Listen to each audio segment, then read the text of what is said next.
we are leaving with you some points for further reflection. The first point is, recall how worldly possessions have ruled your heart and life, and what were the consequences. Kung meron kang karanasan, balikan mo. Ano ang nangyari sa iyo noong ang iyong puso at buhay ay pinamayanihan ng mga pera at makamundong pag-aari? The second point, how can we recover trust in God and neighbor in a world of suspicion? Papaano natin mapapanumbalik ang pagtitiwala sa Diyos at sa kapwa sa isang mundong wala ng pagtitiwala?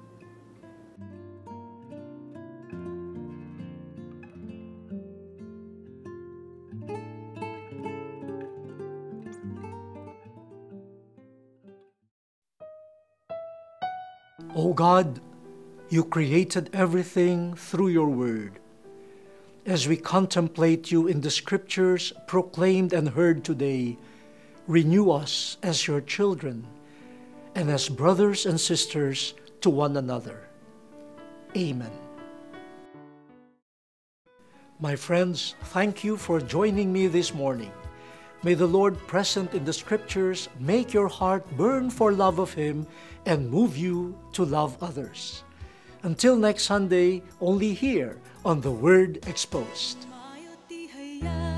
Purihin siya at ating ibunyag. Awitan siya.